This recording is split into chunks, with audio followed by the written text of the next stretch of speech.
Ayon sa Coast Guard District Southwestern Mindanao, mahigit 300 ang naligtas sa isinasagawang search and rescue operations. 28 naman ang nawawala at patuloy na hinahanap.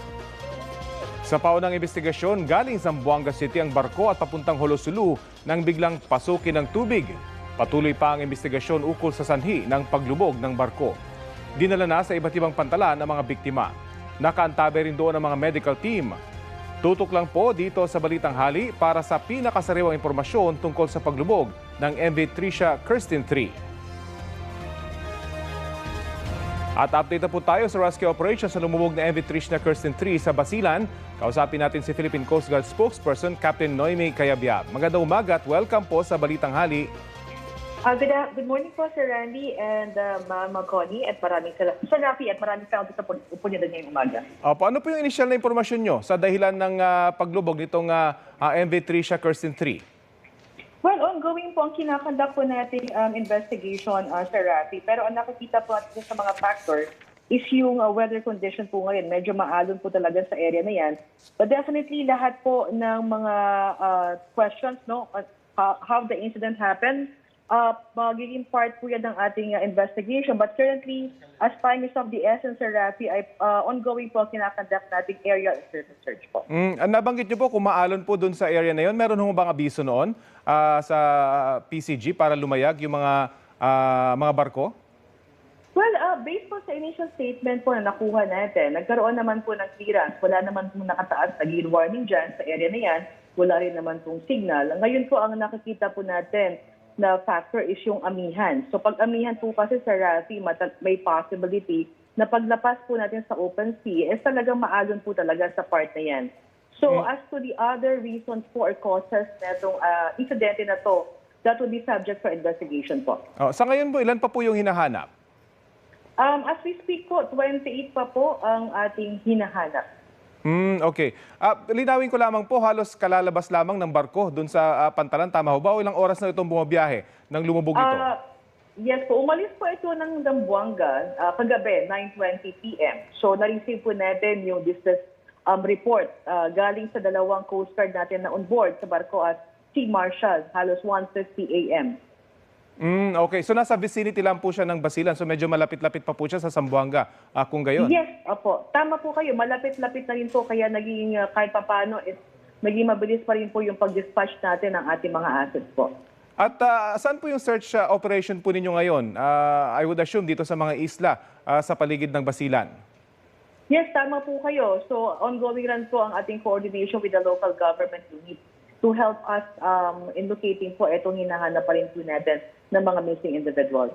At tugma naman po ba yung manifesto, yung bilang ng mga pasahero dun sa mga nakalista sa PCG? We are still verifying, pero siguro, Sir Rafi, mention ko na rin, no, kasi may mga pumakalat rin na mga misinformation na initially overloaded daw po itong motorboat na ito. As per initial inquiry po natin, 352 yung authorized passenger.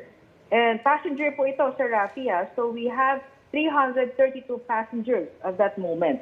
So Okay. siguro, ikuan ko na, Sir Rafi, na pag maganda ng mga misinformation, siguro mas maganda kunin na lang po, antayin na lang ang statement po ng ating mga official na ahensya. Siguro kung pwede nyo na rin linawin, since Roro po ito, kumusta kaya yung mga, kung maayos bang na isakay yung mga nasa cargo hold nitong barkong ito?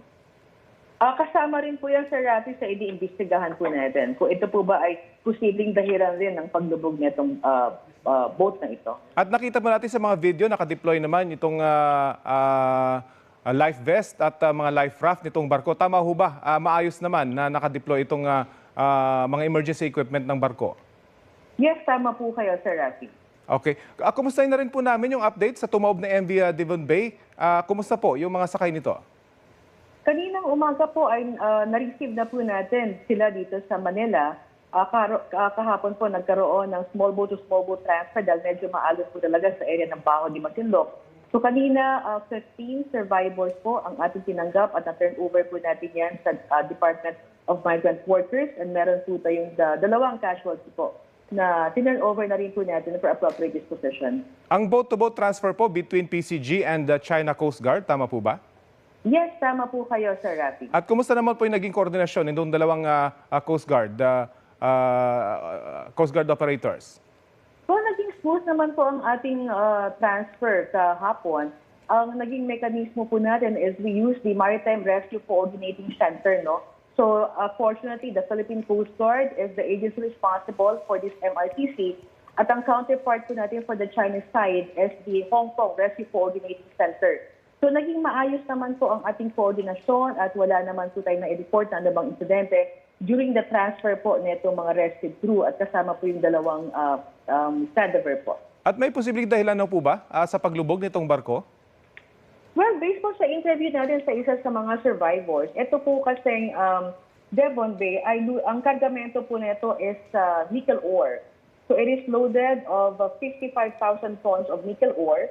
So nagkaroon po ng liquefaction yung moisture ng cargo that caused the shifting of the weight to the left side of the ship. So initially, yan po yung naging report sa atin ng agent na halos 25 listing support po itong barko po before po itawag yung distress alert sa atin. And malaki po ang effect ng weather that time kasi masyado po talagang maalon at malakas po yung current. Pero this is just an initial suspicion po natin, no? Again, we will still be conducting investigation and we do not have conclusive data yet.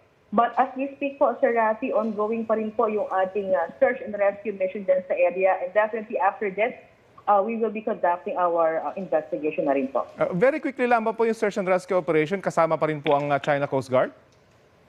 Kasama rin po natin sa area ngayon. Again, ang ginawa naman po ng Philippine Coast Guard is nag-radio broadcast po sa lahat po ng barko transiting in the area to be vigilant po at i-check po kung meron po silang nakita na mga unusual na mga floating objects to check and report to the Philippine Coast Guard po. Okay. Maraming salamat po sa oras na binahagi nyo sa Balitang Hali.